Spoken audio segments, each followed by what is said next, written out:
Hello, my friends, and welcome back to the Lost Art Project Veterans Voices. I'm your host, AJ Cox. Today, we're having a fireside chat with the crew. But before we get into the episode, are you enjoying these podcasts? Make sure you go hit up our website. That's the Lost Art Project, veteransvoices.org. Check us out, see what we're all about. If there's any way you can support us, it'd be much appreciated. We are a new nonprofit, so we're trying to figure everything out. I don't know. Maybe we have it figured out by now. I don't know. Big shout out to the Till Valhalla Project out there doing amazing things. If you don't know anything about them, go check them out. Even if you do, check them out again. They really do amazing work. They are awesome organizations, so please go check those guys out. Don't forget, Marine Corps League now has veteran service officers. So if you're in need, they can help you. It does not matter the branch of service. They can still help you. You can reach out, mcleague.org, VSO locator. You can also dial 703-207-9588, extension 299.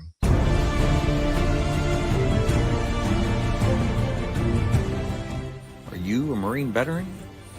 Are you missing that bond you had on active duty? Then I have a place for you. Join the only congressionally chartered Marine Corps Veteran Service Organization, the Marine Corps League. Get that brother and sisterhood back in your life. Become one of the fewer, the prouder, a Marine Corps League member.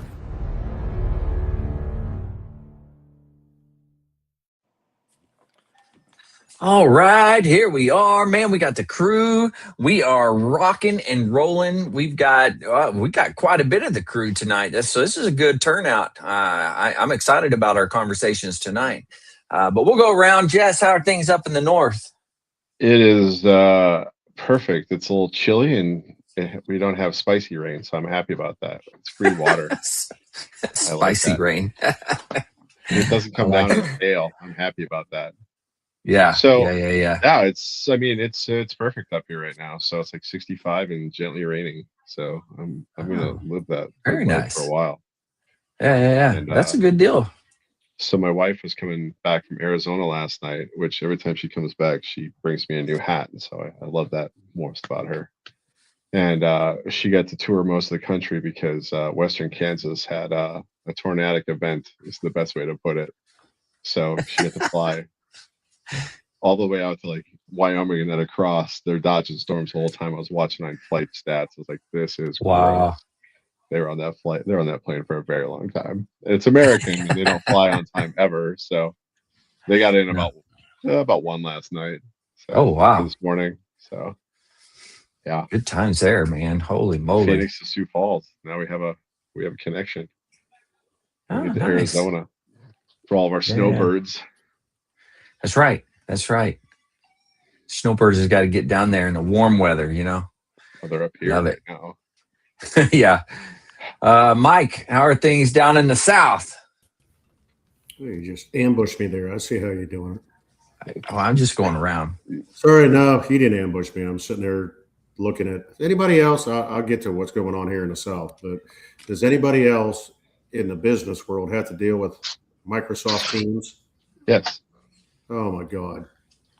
What? It's like become literally my phone's going ding, ding, ding, ding, and it's stupid questions, it's stupid this, stupid that.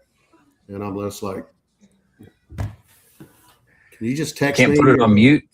You can put it on mute, but then something important comes through, as they say, and on a Sunday night at 8:00 at night. But anyways, that's what I was doing. Sorry when I said you ambushed me, but no, I'm doing good here. Still dealing with rain, storms. They got a tornado warning out tonight. I don't know. Nice. Okay. What that's going to turn into, but it's keep one ear open because it's hard to hear the sirens going off. I know that because I had my headphones on when I was doing that. Yeah, it's hard to hear. But between 3 dogs in the house, one of them is going to let me know. I promise you. So that's a good point. Very nice. So going back to Teams, you know what Teams is, right? Shit. Excuse my language. Okay. I'm sorry. No, you're not wrong. Yeah. I mean, other than that, Microsoft bought Skype, and then they were trying to copy Google Documents, and they slammed it all together and made this just an abomination of a program that just never seems to work right. Well, if it was used the way I think it was initially intended to be used, but now it's being used in the corporate world where nobody communicates with each other. It's like, I sent you a Teams message. Yeah. Oh yeah. You didn't bother to look at my Teams. I'm unavailable between 9:30 and 1:30. And it's like, mother effer, I apologize. I'm driving and I need an answer on something. I didn't have time to sit here and get on my laptop, which I don't have access to figure out when you're available. Yeah, they started doing that whole Teams thing through all the military computers and stuff like that. And I refused. Like, I tried it for a little bit, but it was the same thing that you're talking about. It's just like they would be sending messages. I would miss it. And so I was like, nope, you communicate with me. Because luckily I was the master gunny. So I was like, you will communicate with me through email, not through Teams. Last week I had to do this whole corporate law antitrust thing for the company. Oh, Why it was assigned to me because it has nothing to do with me. I have nothing to do with pricing. I have nothing. Yeah, I deal with customers, but it has nothing to do with me.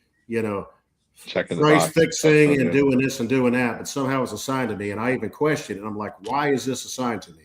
Normally we have to do the generic online antitrust. Yep. Yep. Let me take the quiz. But this one is assigned to me, and there was like 200 people that it was assigned to. So after I'm on it, I'm sitting there, and it's the head of legal for corporate law in Atlanta, and she's sitting there doing it. And it was supposed to be a 2-hour class, and this one idiot who was the assistant vice manager of something or other kept asking questions, and she's like, "What part of wait till the end don't you understand?" The part we got to wait for the end, obviously. But I'm sitting there after the fact and it was done. And then she goes, well, if you have any questions, I'll stick around for another 30 minutes because I love answering questions. I was like, okay, great. Bye. Thank you. And I hit X. Well, my phone is still connected to it. So my phone's going ding, all these. Oh, yeah. Excuse my language. All these butt kissing people are like, oh, thank you so much. Extremely informative. Ding. Oh, thank you so much. Then it's like, ding, were you ding, driving ding, at the ding. time? No, I was actually at home. And then when it was going off, I was driving. So here's the trick. When you're on one of those like giant calls, hit snooze that some bitch right as soon as you X out. Otherwise, you're going to get all this stupid shit. Yeah, but I literally started going back through and looking at, these people. And it's like, oh, vice president. When I got to us later that night, because it's still on my phone in Teams, I started looking at it. It was like the executive vice president manager of retail sales or something like that. And I'm like, okay. But then I got back and I hit, I was like, wait a minute, I've never really looked at this. So I started and I went back to like my boss and I looked at him and I was like, who does he report to? I know who he reports to.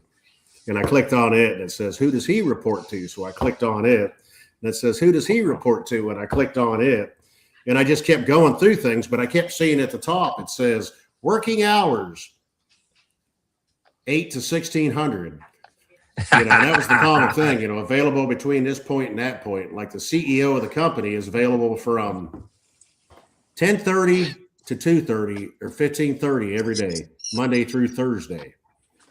Wow. But I started looking at it and I was like, wonder what my work hours are. I clicked on it. I was like, it says 9 to 5. And I was like, shit, I've been overworking my ass for entirely too long now. So I actually you should put the actual hours that you work on it.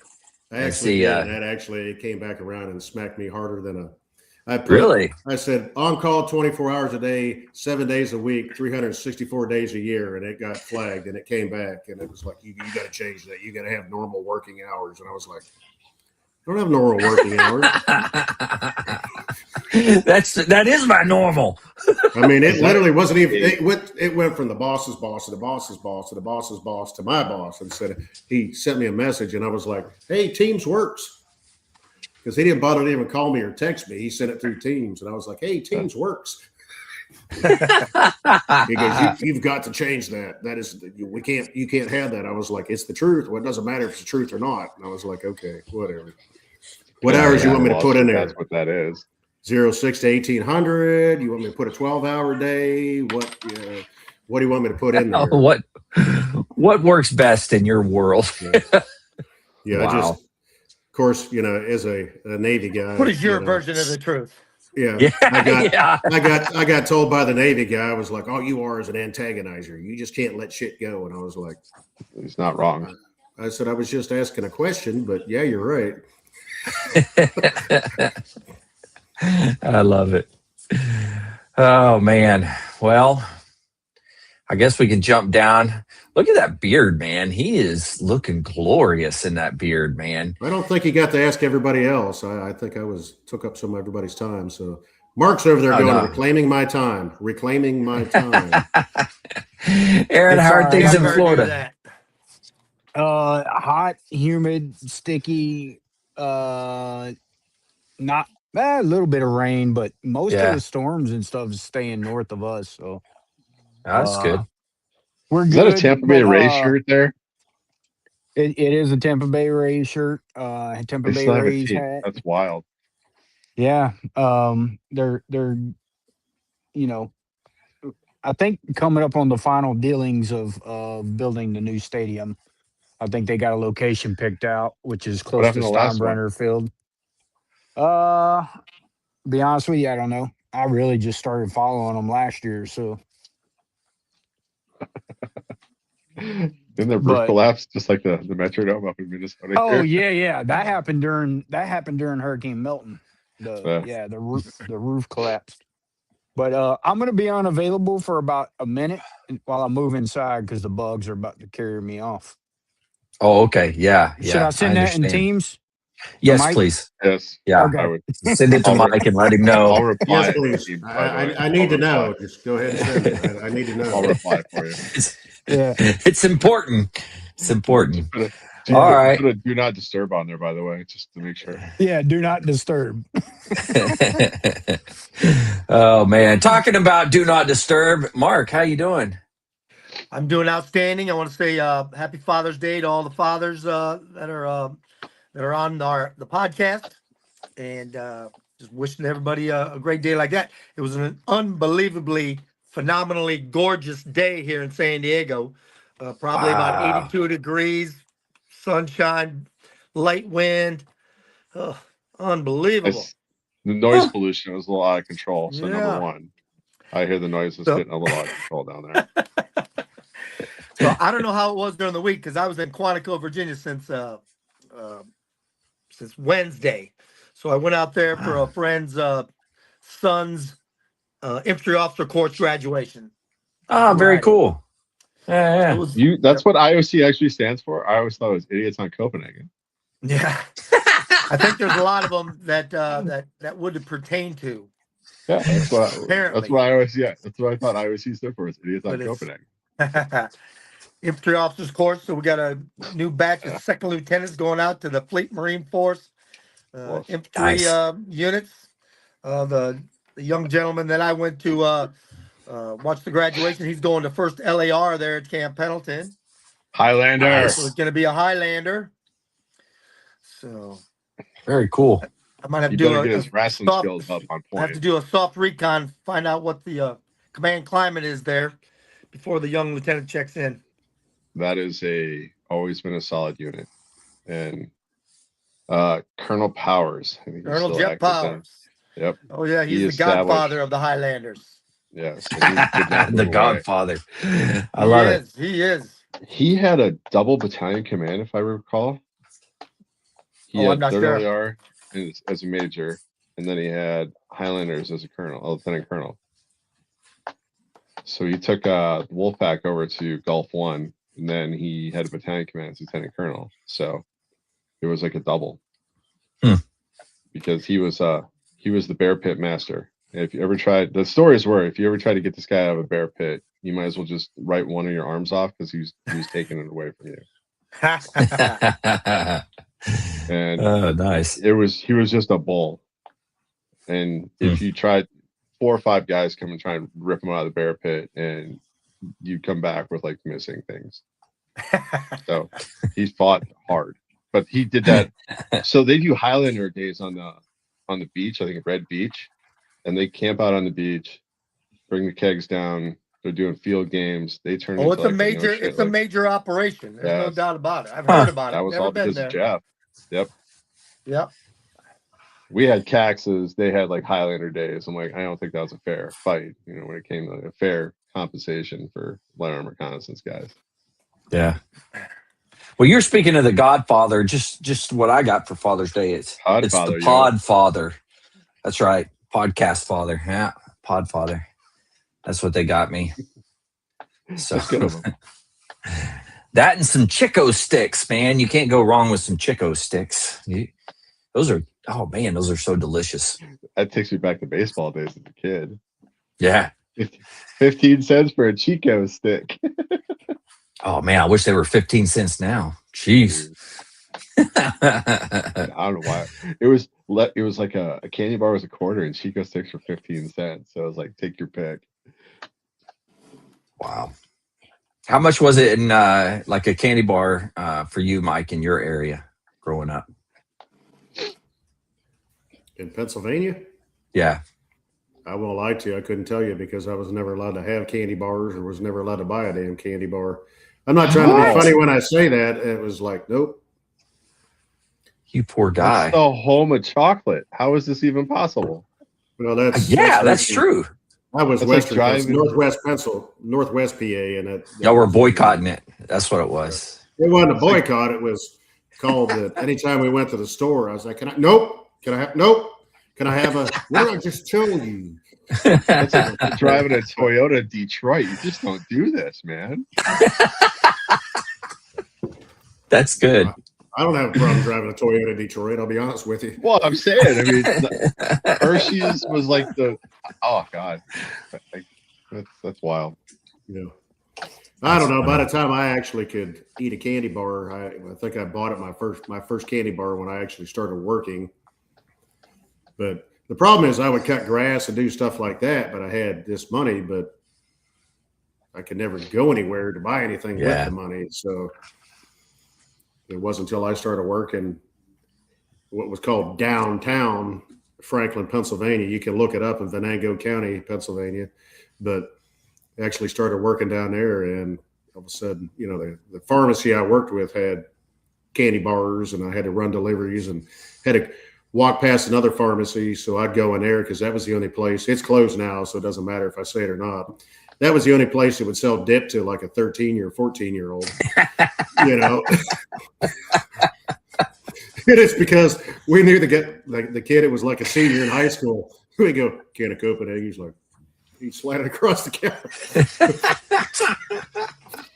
No, I can give you the price of a can of Copenhagen at that point. All right, what was the price of a can of Copenhagen? Like 99 cents at that point. Wow. Oh, dang. There used to be a place considerably in that area used to be called Country Fair. It looked like a little red barn. 99. And it was actual Copenhagen. It wasn't the cheap stuff. My dad always dipped. My dad dipped Copenhagen, wintergreen Skull fine cut. Yeah. He dipped, but then he quit. But I blame him for my bad habit. But he would literally pull up to the country fair, and he's like, he'd hand me $1, and he goes, "Go get me a can of Skull." Yeah. So I'd run in, and I was like, "Can of Skull, please." And I give him the $1, and they give me the can, and I'd run back out, and they'd be looking out the window, and they'd be like, "Is he actually okay?" He's getting in the truck there. So it was like 75 cents, I think, at that point. But so here in Oklahoma, in Sallisaw, it's anywhere between $5.50 to $7.50 for a can. Yeah. What's it on base? Does anybody know? Any base? Oh, I don't know. No idea. It's got to be close to that. They don't make it that cheap, do they? Well, how much is a pack of cigarettes? Because they're like $11 up here now. Yeah.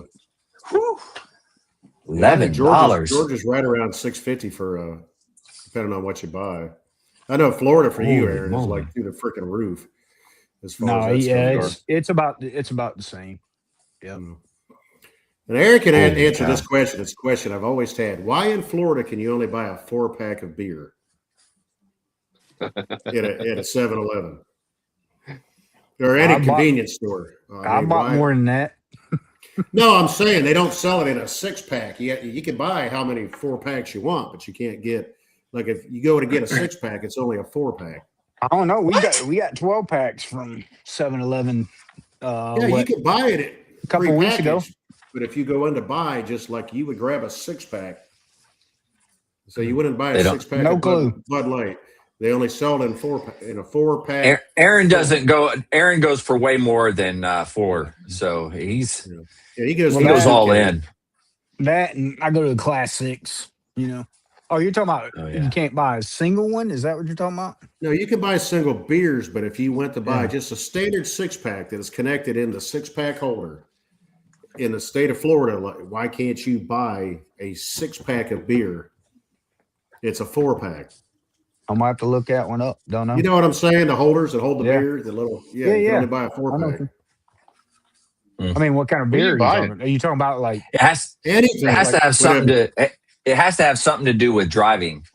Well, it's got to be a tax thing and stuff like that, or driving. They figure if it's over 4 cans and you're driving, that's a bad thing. That's what they're thinking is. So I'm just making stuff up. It doesn't matter if you're buying Natty Light or if you're buying Budweiser or whatever you're buying in a can. Yeah, because I've seen like the local craft beers and stuff in packs of 4. But I mean, we bought Mickey Ultra not too long ago in a 12-pack. So I don't pay it. I know what you're talking about, but I hadn't paid too much attention to it. So I finally found a place here locally that has this the Lone River Ranch Water. Aaron, you remember those? Did you drink any of those when you were in Virginia Beach with us? I don't recall. No, man, those I love drinking those things. That's good, huh? Yeah. What's that? It says spicy. It is. Yeah, this one is. It's a hard seltzer spicy. Oh, well, this has got. It's got a taste of agave nectar, lime, and jalapenos. Jalapenos. No, I definitely didn't drink it, and I don't drink peppers in beer. Nope. Drinking that's just malt liquor, isn't it? It's malt, isn't it? It's malt liquor. Yeah. No, I don't know. What's a malt liquor? Bullshit. I don't know. It says it's only got 4% alcohol per volume. So it ain't. It's hardly any, right? Yeah, I bet it's a malt. Yeah. Speaking of malts, did anybody see there was a month or so ago that they quit making Schlitz? Really? Yeah, they finally ended it. Said it was the oldest beer or oldest malt liquor on the market, and they finally said, there ain't no market for it, so let's just get rid of it. Look at this. It says it on there. See if you can read that. Nope. No. It says non-malt beer. Yeah, that means it's garbage. Yeah. I like it. That's why Andrew's already doing this. He's like, I like it. You know what malt? You know what malt is, I'm not right? leaning. Am I leaning? You know what I malt think it's is? my camera, man. Huh? You know what malt means, right? No, I don't have no idea. All right. So barley, it has to hit a certain content and it'll make malt. If it doesn't, it's about a third of the price, selling price. So when you're growing barley, if you don't make malt on the content of it, when they do the squeeze test on the content of the content of the actual grain, it doesn't make malt. So when you're a barley farmer, if you miss malt, it's shit. And they probably don't use it. Yeah. Yes. Well, I wonder what they use to make this. A lot of people are not actually growing barley anymore. So Schlitz actually trying to compete to make malt or to buy malt barley, it doesn't pay anymore. So everybody's going into corn. So all those old barley fields are getting drilled under and they're putting corn up with like rotaries. Nothing wrong with corn. I don't know about a lot of corn beer, but there's a lot of corn whiskey. Yeah, there's a lot of corn whiskey for sure. I don't know about beer. Budweiser and Anheuser-Busch just use rice. So, do they really? I don't doubt it. Are you just saying that? No. Are you messing with us right now? Same with Japanese model. It's a rice brewed beer. There may be some barley in it, but it's. I didn't know that. Yeah. I mean, I'm learning all kinds of stuff tonight. I don't know what extent, and don't. Yeah. I mean, don't. I'm learning all kinds of stuff. Don't anybody tweet me and tell me I'm wrong, but it's just. Well, hey, I got some great news. Uh-oh. If you guys are ready for some good news. You want good news? He's going to quit drinking seltzers. That's what he's saying right now. That is not what I'm saying. I'm drinking these, so I will drink less of these. There you go. So I'm trying to cut back on the liquor and trying to drink something else, which I like the ranch waters, so we're good. No, the good news is not that, but the good news is I've been reaching out to different companies and stuff because I'm going to start a quarterly raffle, right? And so I've reached out to several different companies, and some of them are interested in participating or donating, which is really cool. So this week I have at least one meeting with a group. I'm pretty excited about it, actually. I don't know if I should say who they are, but I am excited about it. So whenever we push this raffle out, it's going to be a cool thing. I'm telling you, it's going to be cool. If you like leather, it's going to be real cool. You like dead cow that's been, what are you doing? Do you lay it out in the sun? I don't know. This is getting a little weird. This conversation get a little weird. Tanning. Tanning. There you go. What are you talking about? It's getting weird. All right, fine. I'll tell you who it is. So I talked Saddleback Leather Company. I don't know if you guys know who that is. It's out of Texas. Yeah.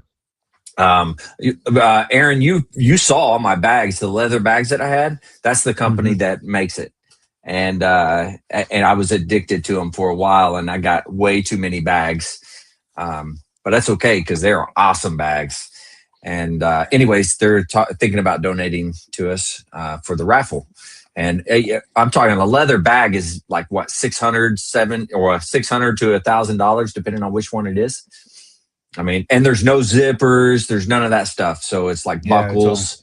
It's old school, so you aren't going to get zippers breaking and stuff like that. Well, how many drill instructors are on this podcast right now? 2. Just 2. 2. So you know the campaign cover hat, the cover things you slide your covers into, like the hats. You should see if they put one of those on the side of a bag. What? Yep. Cover blocks, we call them. Yeah, cover block. That's wild. Anyway, the cover blocks. You got to block your cover. How many hats do you have? Wait, AJ. When you say hats, are you talking all flavors of hats? What are you talking about? Covers. Those campaign covers you wear all the time. No. Oh, yeah. Are you just saying just regular hats? You mean leftover campaign covers? No. I'm saying if you take that same concept, because you've got those brimmed hats around, and they had one where you could actually put that on the side of the bag, so you could have one on and then have one on the side of your bag too. There's a design concept right there for you. What? No, you're talking about for the hats I wear now, though, right? Yeah. I don't know how you would do that. Well, the same concept. It's a good question. Cover block. It's a good question. The cover block. Yeah. It just slides in. You put the strap. Well, no, because it would smash the sides. It'd be bad. That's what I'm saying. They put a dome over it, a leather dome. Oh, I see what you're saying.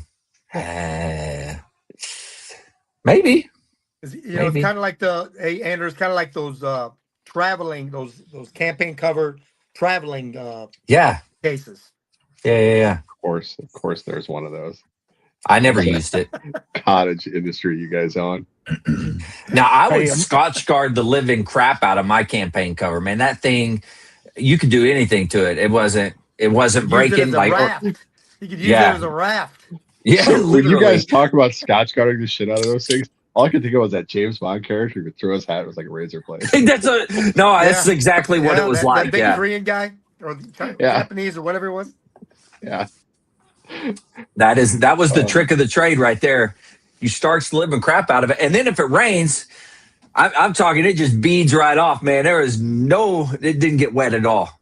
Like just everything rolled off. Yeah, I thought the only thing to prove was sizing. We weren't supposed to be using starch. I thought it was sizing. Oh, okay. Sizing. Magic sizing. No. Well, so that's by the way, on pickup day, we used to just Scotch guard the living crap out of our shirts. Yeah. And then while they're in the showers, you're running there to get them out. Go. when water's just beating off you, you know, it's just like repelling. You're standing in the dang rain room and you're not even getting wet. Yeah, everyone's like, how in the world? All this stuff offends Jess because Jess was in a different environment for a long time. We're talking about starching camis till they literally stood up straight. I mean, you could sit there and God, hold that them was up so and- bad for him, though. You could Oh yeah, it was definitely bad for him. Aaron, Yeah, well, you did stuff like that, talking about how you altered blues and stuff like that to make them, you know, look a certain way, and you know, They especially glowed the band at field, how night. we had to do it. Yeah. Well, I wasn't looking. I wasn't sitting there on a change of command for somebody. Hopefully, nobody had NVGs on or anything like that. All right. You know, and So you use Stay Flow or any starch at your stuff, and then you like look through IR at night on those things or NVG. Oh yeah, those things glowed, and once you did it Really? once, they were shot. Yes, they do light up. They Yeah, did- I agree. they don't breathe anymore. It closes pores out, and those things That's just true. turn in like a giant. I know all about glow that. stick walking through the desert. You can always tell Yeah. if you're working with like a bunch of guys who had spent not enough time in the field. They didn't have field camis. They had like their ones they just retired from their day to day, and we were working against them one night. And it was like, Oh, my yeah, God. I'd say it, and they're useless. It was. We ran a what was it, MLRS unit, and we are doing a raid package with them up in 29 Palms. So we're escort function, and it was like, hey, our near and far marking symbol, our near marking symbol is going to be IR chem lights, and we put one in the back vision block of the LEVs. Then we put one up front when the IR glows. And here's our meetup point. They come tracking out there in their track units, and every antenna had like 4 of these things just like going back and forth. It looked like Close Encounters of the Third Kind through NVG. It was like just a circus coming out. We're like, oh my God, they've taken it to a whole new level. But That's too funny. then you work against like some like garrison units out in the field once in a while, and they just stuck out like sore thumbs. And you're welcome. Miles. Just so you know, you're welcome for that. Yeah. IR. That infrared just picked it up and just stuck to it. It's like the purple lights with the scorpions at night. They glow. That's what they look like. I didn't know that was either. gonna I'm gonna say have to that- try that. The only camis that stood up by themselves with Jess is the same ones he wore all week out in the field because he sweats so much. Yeah. It's a good point, man. It's a good point. Okie trips for us, and this is like the UDP special. You had the Mama San inside the barracks, and you always got like 2 sets done. You bought them fresh, but name tapes on them. You ran them down to her like a month before you rotated back, and had her just take care of them. And that was like they did like the bead down the crease and the level, and she ironed that in so it was a permanent crease. And that was like your board set. And then you got one cover, and you just had her take care of it. And I don't know. She just dunked that whole thing in there, and I was like, you could sing. Oh yeah, it was wholeheartedly just like the campaign cover. It starts to all get out. Yeah. Yep. And that thing would last forever. It was like, yep. It would. It's Storytime probably on a still out board. there somewhere. Yeah. You thought you were throwing it away. Oh, it's still out there. It's floating in the ocean somewhere, I bet. No, you mailed that stuff home. You made sure it got home in one piece. There was no way it was going to go to Seaback. It was going to get hung, and it was like you broke it out twice a year for boards. See, that was just the opposite at 8th and I. We had one set of field camis that we broke out twice a year. Yeah. So gross. That's funny. That's a completely different environment up there. No, actually, what we would do is we would, because we didn't go to the field. I can't even remember going to the field during parade season at all. But once parade season was over with, starting in October, we were in the field at least every other week. Whether it was Quantico, AP Hill, wherever we could, we even went down to Little Creek, got on the ship once. Nice. Did that one year. But what we would do is take our camis that were starched and pressed and all that, and and our boots, spit shine boots, and we'd wear those to the field and basically get field nastiness on them, and then bring them back and get them all cleaned up and re-spit Pain in the shine their butt, boots man. and all that. What's that? I said, what a pain in the butt. You take your boots out there, get them all scuffed up, nasty, and then you have to come back and start all over. Well, it was to break them down. I mean, you had more time then to prepare them. During parade season, you don't have time. You spend like a few hours every evening getting your shit ready for the next day, and you're in ceremonies every day, just about. Yeah, that's wild. So, Mike, you remember spit shining in 29 Palms at all? Did it ever last in the summer? No. 5 minutes out on the parade deck and it was gone. That's why you didn't wear your uniform to work every morning. You got to the band hall, you got changed. That's right. You did inspection inside. And you look shit hot inside, man. In that building, the new band hall, it wasn't necessarily new, but it was a new location, was on Tanks Battalion. You get out there, you'd be standing out there, and it'd be hot as shit. And we literally, from the changing building to the main band hall, was a bunch of us. I don't know if they were still there or not, Andrew. You could tell me. But we went out in Amboy and found freaking railroad ties. And we laid railroad ties from one building to the other. That way you didn't have to walk through all the sand and all that crap. Corduroy it. Yeah, So, you drag corduroy into all your buildings. Yeah. Well, whatever. I mean, it was. We went and got. We did that. We did that initially, and then everybody crapped about that. So then we went out to the flight line, and we started talking to them, and we're like, "Hey, do you guys have any old, the lock-in section?" Yeah. And I had a truck, and the other guy had a truck, so we got some of that, and we laid it from one end to the other, and you could walk between the buildings without getting crap all. I mean, it was just, oh my God, you got sand on your boots. We're in the desert, But the minute you got out there, and you would be standing there, and you could feel it. You look down, it was just like it went from it just went to a flat black real quick. It was like, okay, that was okay. I was gonna ask Mark what he did. Once. I was gonna ask Mark what he did with the Lord's inspection. Yeah, how did that inspection go? They had fucking sandals. What are you talking about? Yeah, that's right. Exactly. Did you spit shine those sandals, or? Well, you had to inspect the washing of the feet. Those little. That big bowl that they use for the feet. Right. Yeah, that makes sense. They're checking the pedicures on the nails, man. Shining nails up. They had the little buffing sponge. They were like, no toe jam, no toe jam inspection. Yeah, the true hygiene inspection. That's good to know. That was a daily thing in 29 Palms. It had to be spit shined. To what degree you wanted to spit shine, it was one thing, but of course I was one of those. I had to do it. So hell, what was the old thing we used to do? We'd take a brand new pair of boots, and you just saturate them in shaving cream, do all kinds of crap. Yeah. Scudge brush. Scrub them down and get all the scudge brush. Yeah. The waterproofing, almost like rubber off of. It had to be the shaving cream with the alcohol in it, the barbitol or something like that, to help break down that film that the shoe manufacturer puts on there. Yeah, it's like a waterproofing, and then just sit there and get it down. Then you saddle soap them.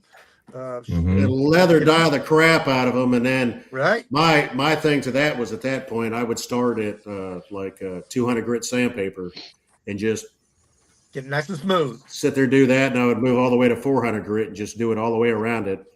And then it was just I never got that into it. It was literally spit shining. You'd be like doing this, and you get it, get all kinds of polish on it with the leather dye, and then you heat it up so it all soaks in. As soon as you put them on, you do the lighter, hold your shoe up. Yeah, as soon as you wore them, they cracked. But that was a good thing, because they cracked, and then you just went around the creases once they were wore in, and you could shine them up, and then. But you'd have pockets of shine in those creases, right? No, you didn't know how to spit shine boots. I promise you. Apparently not. Yeah, we were even so bad before I didn't you do got it there. very well. You got your soles replaced on the boots. You got a good pair of boots that are still serviceable, but you need new soles because God forbid the heels are a hair off of one side. So you got a new pair of soles put on them, which were what? If you could run a pencil in it, it was no good no more. Vibram soles. You got the Vibrams with that yellow stamp on them. We couldn't. That yellow stamp could not be seen. It had to be spray painted black. Oh wow! Because it was a distraction while you were So marching. what? And people would see yellow. It was while you were marching. Oh, okay. I see. It was just like on the drill field. The shoes used to have a brown, kind of a brown orangish bottom. Yes. Yeah. The leather that had to be dyed. It couldn't. Yeah, you had to leather dye the crap out of them. Can be flashing as you're marching. How in the world did you keep them? Like you're walking everywhere. Like you're immediately you had to spray paint them and leather dye them. Because the recruits, back in the 80s, the recruits were in camis, but drill instructors were in Charlies every day unless it was raining. Yeah, that's the key to being a drill instructor because the recruits were required to have leather dye and turn all that shit in.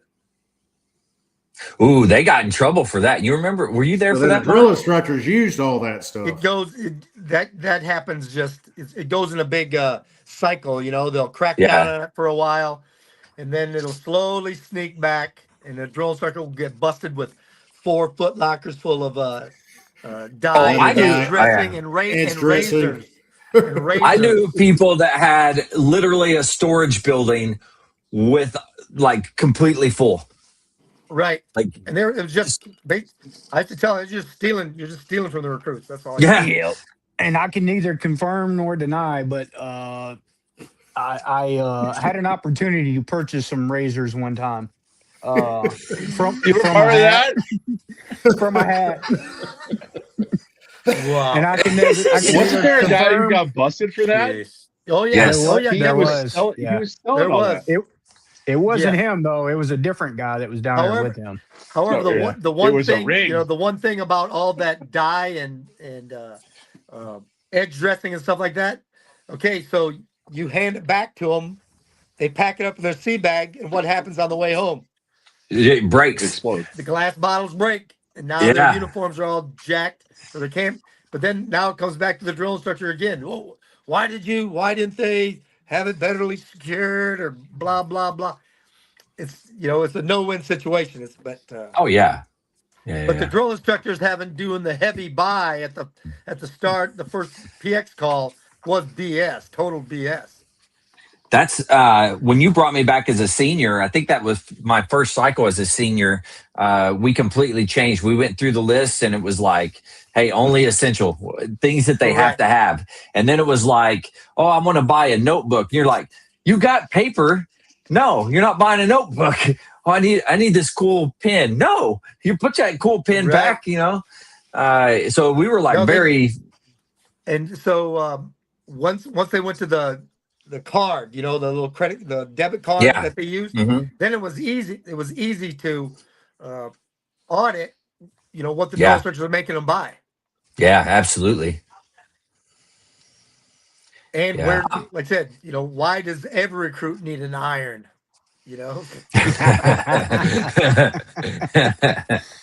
That's true.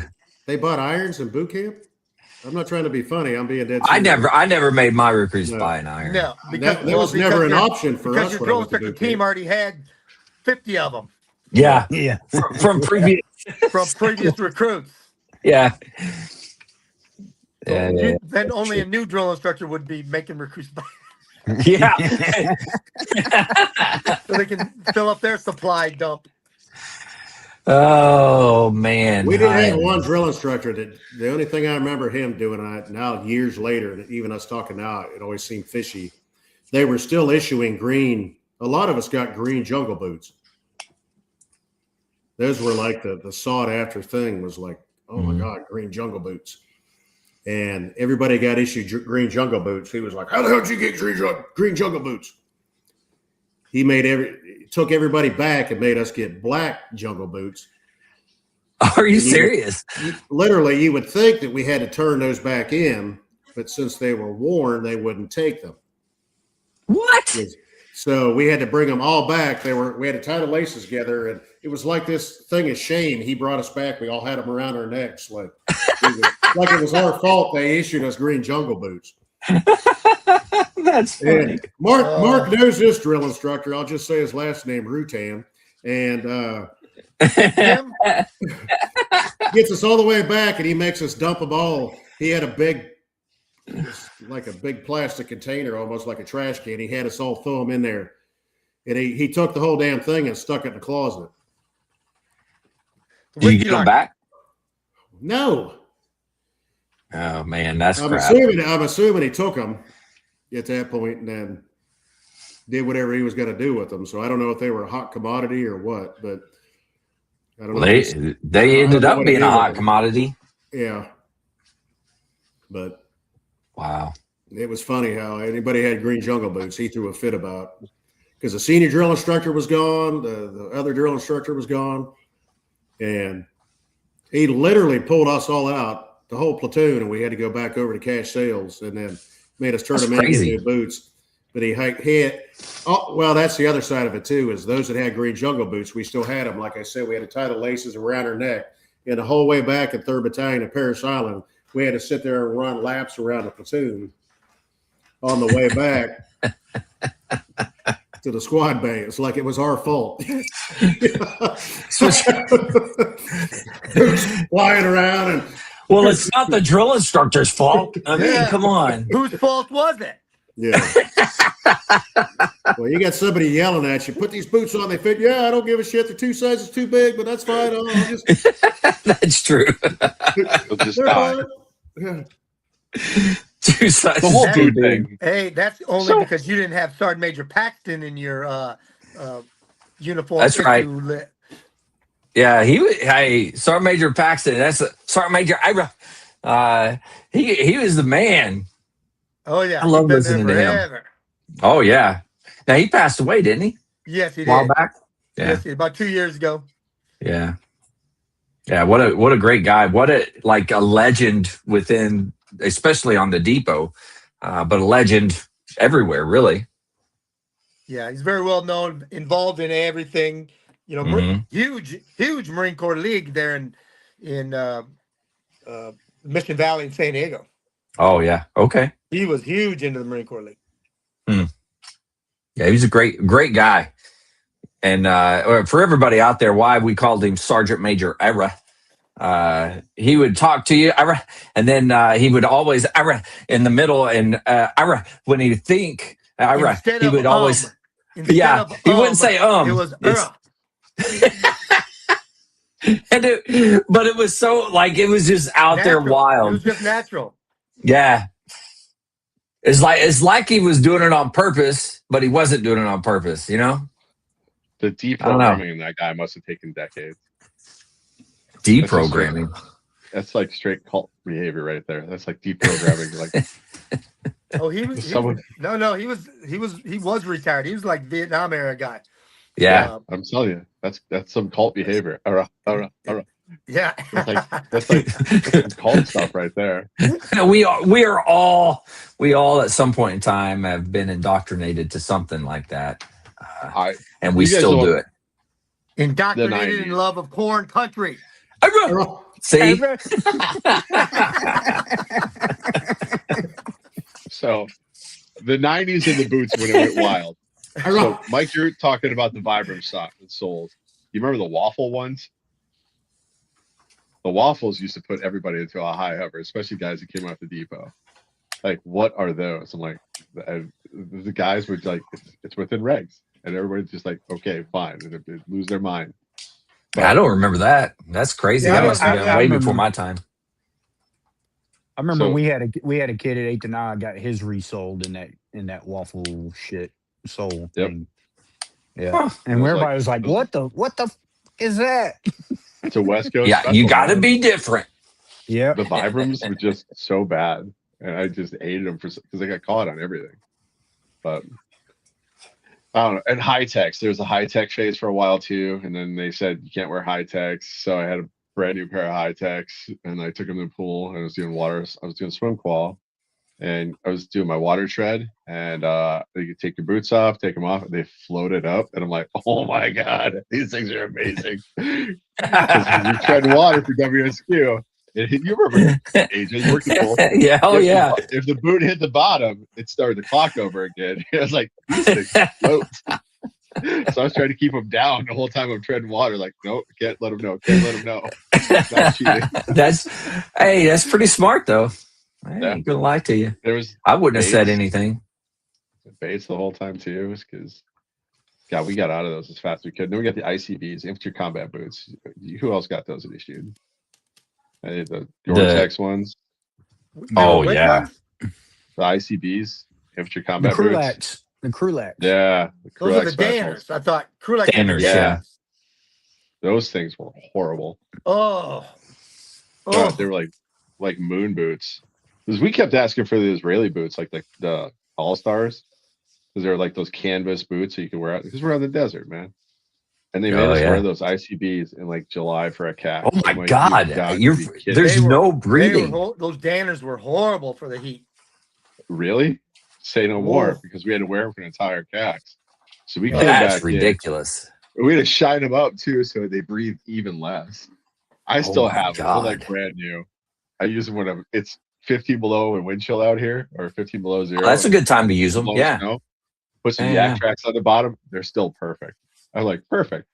But we came back out that cax and always had like trench foot, because it was just like, whole bottoms of the feet were sloughing off. Well, it's because you had literally your whole foot was covered in water or sweat. Yes. Yeah, it had nowhere to go, man. So it went in your socks. Cool. Yeah. I'm so glad this got field tested by us in 29 Palms in the summer. Hey, thank you. Thank you for that. Yeah. So good. Appreciate it. Good. Yeah. It's like they gave up on 29 Palms. Like, you're going to do exactly what Camp Pendleton does. Like, please stop. We're going to have green vehicles and green camis and black boots. I'm like, show me the tree. Desert camis? No, you will not have desert camis in 29 Palms. It's just like the high desert.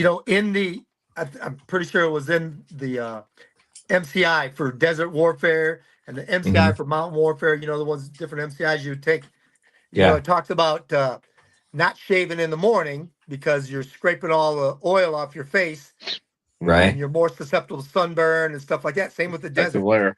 Yep. And then, but then it's like, you're shaving in the morning. I go, no, we're in this mountainous environment. We're in the desert. We shave at night. You check if you want to check. Yeah, you're going to check them, make sure they shave every day, but you shave at night. Yeah. Like, and then unblousing the boots in the desert. So, hey, that brings up a point. How often do you think that? Like say somebody like you're saying the shaving thing, you shave at night. That's what the MCI said and everything, which makes sense to me. And a leader says, no, we're going to shave in the morning. Da, da, da. Do you think that is because they just don't know the regulation, or they don't know what's correct? Okay, correct. It's it's like I remember this one drill instructor was going off on the recruits because they had their Poly Pro next to their body. Yeah, he wanted to have a T-shirt underneath the Poly Pro, and I had to pull him aside and I go, and this is a staff sergeant also, and it's like, this is designed to whisk all the moisture away from your body. Yeah. For the cold, so it doesn't trap in there cold, so it goes against the body. It's like, huh? It's like, yeah. And then even if they do find out, a lot of times they won't go back on what they said. That makes them. They think I'm going to double down on it. Yep. That's some a humble leader, man. That is something to say. Hey, I made a mistake. Leadership. Invalidated leadership. Invalidated. Nice. Oh man, that was good. Second book, Invalidated Leadership. There you go. There you go. Things. How leaders can't adjust when they're wrong. Yeah. That's oh man. Wow. There's a lot of that. Stay tuned for volume 2. Dipshits amongst us, yes. So I've been getting all these emails and stuff from some of my former Marines. He goes, it says, I haven't read it yet, but did you put in the book about when you did this and did this to me and da da da? No, I didn't put that in there. Of course not. That's funny. That's good stuff. Then you tell them they need to write the book and talk about you in it. Yeah, actually, I just I tell them to send, write the incident out, send it to me so I can collect it up for the next book. Yeah, There you go. There you go. Tell them to write it up and then print it out and then wrap it up in a little triangle and then shove it right up their ass.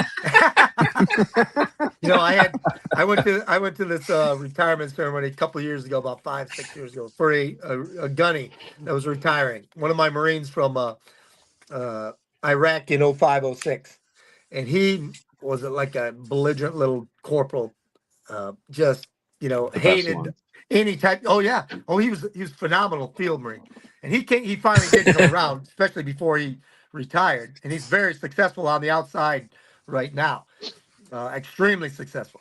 But I go to his retirement ceremony, and all his Marines are telling all these stories about what him as a staff sergeant gunny made them do, and I'm going, oh really? That sounds a little familiar. Where did you learn how to do something like that, gunnery sergeant? All the crap that he used to complain about, scream about, he was making his Marines do. Oh man, that's too funny. That was his form of payback. You think it was his payback? I said it worked, didn't it? Because I always used to tell them, especially like, we're up at March Air Force Base, doing the mount training, and we're just wrecking everything. But they keep complaining about all the graffiti in the heads. So, you've got Porta-Johns in your area, all you gotta do is put a NCO watch outside the head. Oh, jeez. You set up a NCO supervision guard force, graffiti force. Hey, they'll get rid of it quick. They stop writing in the heads really quick. I said there's nothing that can't be solved. No incident that can be taken care of with direct supervision of a non-commissioned officer. Yeah. Oh man, that's too funny. So true though. Man, so true. Holy cow. Man, we've had some good discussions tonight, We always do. I do have one negative discussion that has to come up, has to get spread far and wide. Did you see the YouTube or the Facebook or whatever going around about that Marine Desert Storm TBI victim, Marine in a care center getting beat up by his caregiver? What? No, I didn't see that. Oh, yeah. I'll see if I can send it to you. Wow. He was in a state-run VA hospital in New York, and his wife is finding these bruises on him, and he comes in, and he's all agitated, and he's being like all kind of mean to her. So she puts a nanny cam in there, hidden nanny cam, and finds this guy hitting him with broomsticks, punching him in the throat, freaking no way, picking him up by the throat and slamming him into his chair. Oh God, I was freaking livid when I saw that thing. Now, was that run by the VA or contracted out by the VA? Because I mean, there is a big difference. So I'm not, so I'm not. The video says state-run VA. So I'm not sure. I'd be curious to see oh my God, goes, because that was pretty bad. But that that's the thing that HEDSEF needs to get in front of President Trump ASAP. That's not. Oh him. yeah, that's Doug Collins. Okay, well, whoever. Secretary of the VA. Yeah, that's ridiculous. Holy crap! That's freaking. That's just documented now. I thought someone else was going to probably bring it up, but then I remembered it before we got off. Wow. That's I saw it, but I didn't have all the information on it. But man, that's just not right, man. I don't care who you are. I don't care if Anybody, it doesn't matter who it is. You shouldn't be doing stuff like that. Yeah, it doesn't. I mean, it's bad enough that it's for a veteran, but it shouldn't be happening to anybody in a care facility. Wow. So let's start. You open this can. I mean, there is a drastic shortage of nurses and LPNs and RNs across America right now. And when we start talking about the aging population, this is going to be more prevalent, and you're going to have, until they've kind of fixed this on a lower level and start right-sizing hospitals, I think you're going to see just the tip of the iceberg of what you're seeing right now. But really, yeah, yes. I think it's a larger. I think it's a larger problem than that, Jess. I think we're in a generation now, and I don't want to break it down by age group, because there's people my age and even older that do stupid crap like that, right? Yeah. But I think we're in a generational era where people are not doing things like that, nursing careers, taking care of people, customer service for what it's for. They're just doing it for a paycheck, and they could care less about what happens to the person they're taking care of. Yeah, and there's a lot of things they can't talk about right now, but so true. Yeah. But that's where we're gonna start yanking licenses, and they're gonna start yanking funding, and they're gonna start canceling contracts because that is malfeasance. Yeah. You know what the great thing is, though? Nurse Bone is going to square all that away, man. He's going to make sure that our nursing community and everything is going to be all right. Nurse Bone, he'll take care of it. Say his name right, Nurse Dread. Nurse, that's right, Nurse Dread. I'm sorry, Nurse Dread. He's going to take care of it now. You're out there. I'm counting. Watch out. Yeah. Nurse Dread. Yeah. I mean, you start looking at these small rural areas too when it comes to these care homes, especially out here in the Midwest. There is a severe staffing shortage. And totally, definitely. They're going in, LPNs, especially the ones who are actually doing they're getting in and taking care of like the home health care and a few other things as well. Yeah. So carrying the community from the VA. I mean, I live in a great area, don't get me wrong, but you go 150 miles outside of town, it can be pretty spicy pretty quick when it comes to the staffing. So right. Just saying. And it's not getting better because we're living longer. So speaking of living longer, the 101-year-old Robert Weber, guess what is going to be happening with him? He's going to join us on the July 4th celebration. So he's going to come on and talk about what it means to him for us to turn 250. So outstanding! Wow, that's phenomenal. Yeah. He agreed to it. His daughter said, yeah. He's going to come on. I'm very excited about him coming on. I talked to Aunt Kathy yesterday about it, so I was kind of jazzed about it. So what does she have to say about the whole thing? She's heard the stories before, so she's happy. That makes sense. I mean, first time I ever met Robert, we were going to Montana from northern South Dakota up to North Dakota, picked up my cousins. Then we drove out to Montana, and they live in pretty much Yellowstone. So the ranch in Yellowstone has got nothing on his plan. I mean, he's been there since the beginning of like the big ranch days. And before everybody was going out and buying ranches, and all these Turners was buying like 1 million acres and all this shit. So and it's amazing that how he bought that, by the way, too. That whole story is all you got to watch this podcast. That's all I can say. You got to watch them. It's pretty amazing. Good. So my cousin and I woke up really early because we were like time zoned out or whatever, and we are going to go help out. So we went in the barn and we were starting to work with like some of the cattle. And because we grew up on ranches, and my cousin Randy and I were just like, we kind of knew, we thought we knew what we were doing. We're probably like 6 or 7 years old. We didn't know what we were doing. So he sees us in the pen with the cattle, and he's like, get out of there now. It's like a core memory got switched on because we got our ass chewed. But no, I mean, where he lives, they have like the hot spring pools there. So they got geothermal pools out there as well. Mm-hmm. Go on. So I mean, that area was just amazing. I mean, it's in the millions of dollars for these ranches, but I mean, it's something else up there. But he's been out there from back before it was cool. That's for sure. Yeah. He's not a tourist. He's not. Yeah. When he took over the ranch, when he finally was able to purchase and take it over, there was not much of a house there. So just to hear him talk about how it was and eventually what he was able to do with it is truly amazing. Remember the white fences? And they went for, it seemed like forever. He used those building corral fence and painting them all white. Oh, wow. Yeah, it's an amazing house. So if anybody's out there for our audience that has not watched it, you need to go watch it. It was on this past Thursday, if I'm not mistaken. Is that right? Yesterday?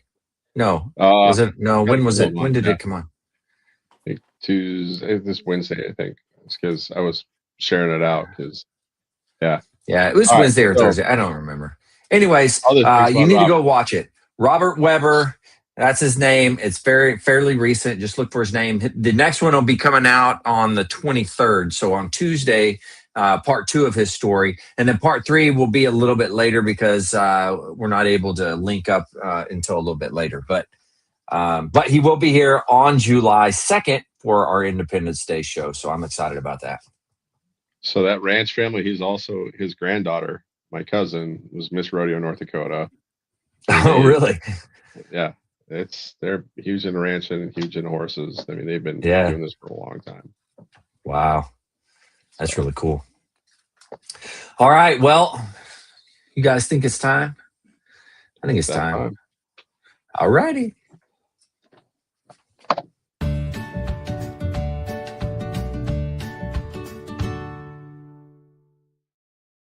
Words of wisdom. We always start with a book report, though. So let's do it.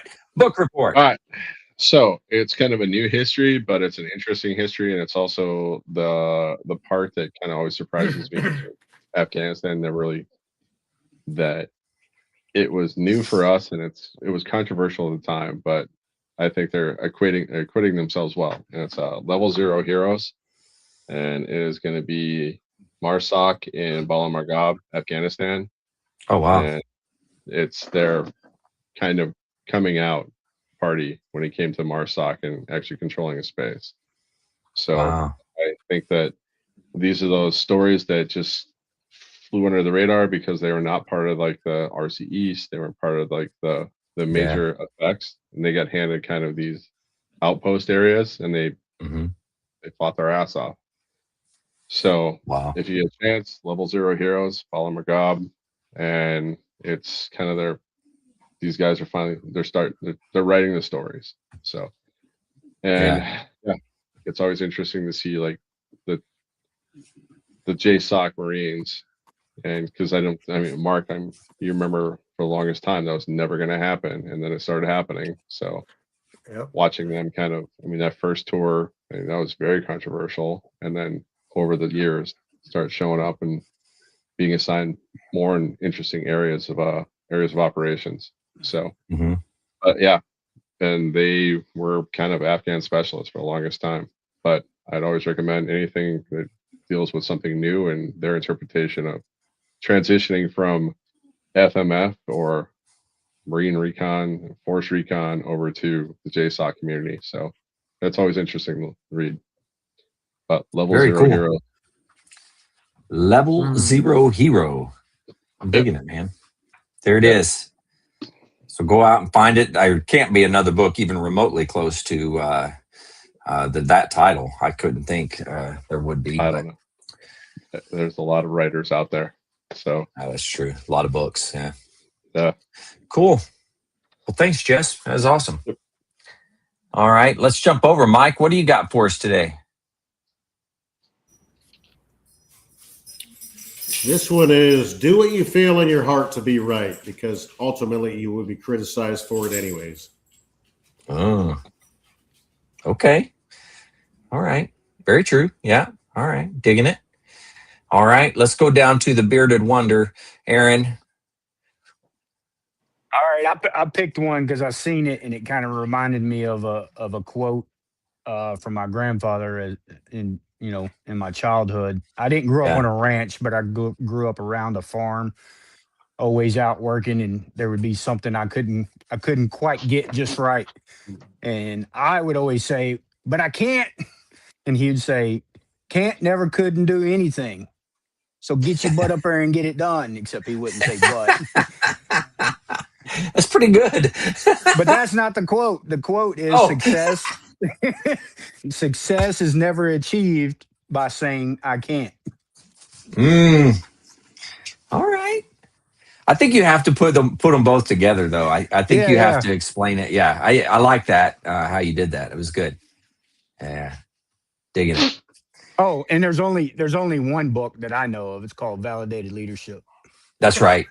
And I can't find my daggum thing for it. I had it uploaded and it's not here anymore. So Amazon. I apologize. Amazon.com is the best. Amazon.com. You can always find Validated Leadership. Look at there. Validated Leadership. Tested, proven, trusted. Go check it out. Go purchase it. Make Mark a millionaire. And that's our goal, is to make Mark a millionaire. We'll see. All right, man. He's a solid 100 right now, right? Yeah. 100 air. Solid 100 air. Yeah. I like it.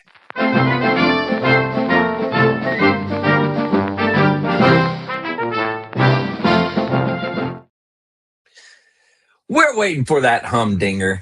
It's coming. We missed you on the last episode. We really needed that humdinger. Mike was like, I don't have a humdinger for you. So you got to fill us in. Okay, I'm going to build off of Mike and Aaron on their words of wisdom. Because when you're going to make a decision, if you're going to try to achieve something, you got to be decisive. And don't put a wishbone where your backbone should be. That's good. Wow. That is pretty good, man. Always coming in with the humdingers. There we go. I'm going to play it again.